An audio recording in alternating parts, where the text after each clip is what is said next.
It's nice to see the numbers are going up in the rapid response chat, and that there's quite a few groups popping up now, which is brilliant. It means it's starting to catch fire a bit, which is great, and it's good to see the likes of Mickey P stepping up to the front with Steve and Phil. But all three of them have been there from the beginning. You know, they're not new to the game, but they've stepped up just at the right time, because Billy, who was basically our main man, as in he was like the face of the movement as such, he's had nothing but knockbacks just recently, and I'll be doing an interview with him very shortly and hopefully putting it out so you can see how he's been treated, basically, and it's scandalous, and this could happen to any one of us. Do you know what I mean? But like I say, it's nice we've got the numbers coming up, because we're going to need it. But what we're actually looking for is soldiers, not people who just want out when the shit hits the fan for them, because that's the crack. We've got about 3,000, we're not far off, say, 3,000 members at the moment. I'll guarantee you, only a couple of hundred of them will have the heart, will be proper sovereign warriors sort of thing. The rest will just be hangers-on, wanting to learn a bit of this and when you need help. They just want to, like, you know, can't put the work in. What you need to do is educate yourselves, because once you educate yourselves, you lose the fear. You lose the fear, and that everything's driven by the enemy, by fear. Fear of losing your job, fear of losing your home, fear of going to jail, fear of looking a twat in front of your neighbours, this, that and the other. It's like the pandemic. When the pandemic was on, when that was on, you'd see people getting arrested. You wouldn't see them an hour later getting released with no charges. But you wouldn't, because they want to keep the fear going. You see someone being arrested for not wearing a mask or whatever, most people shit themselves and just comply. No.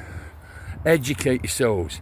And the Irish, I see the Irish are leading the way in a few things, and fair play to the Irish, that's what I say. I do, fair play. But you need to start forming rapid response groups as well, and get on our chat channel. We'll help out as much as we can. You know, any advice or whatever. And Scotland's quite poorly represented. I know there's a lot of people in Scotland keep asking, can I join this or can I join that? Try and get regions together. Because they're normally, if one little town decides to make one, brilliant, and then the next town next to it does, and then the next town next to it, sometimes you only end up with a few members in each.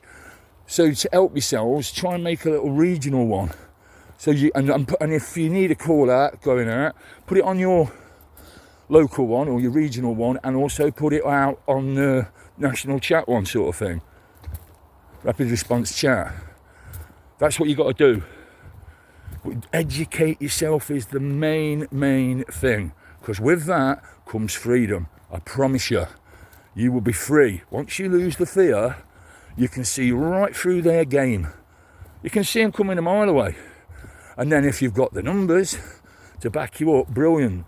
If you can't make it to rapid response call-outs and things like that, well, if it's a genuine reason, there's no shame in that. There's nothing wrong with that. But then you could fucking fight back, say, with non-compliance. Get onto this channel, on YouTube, Sovereign Warriors, because we're trying our best to educate you and teach you how you can fight back with non-compliance and English law and stuff like that. That's what it's about, and we're trying to highlight any sort of corrupt things we can highlight, or any injustices. That's what we're trying to do, and we'll teach you. We're all sort of fighting in the same corner, as King, Bannerman and Sovereign Warriors. Sovereign Warriors is to try and highlight injustices and educate you. As King, well, that's the lads, you know what I mean, they're bang at it, the Liverpool and Chester lads and that, they're bang at it, putting it on the police, normally fronting everything. And you've got Bannerman, who's in the trenches, mate, doing the reporting, and he's basically the only real journalist in the country. All the others haven't got any bollocks, or they're either compromised.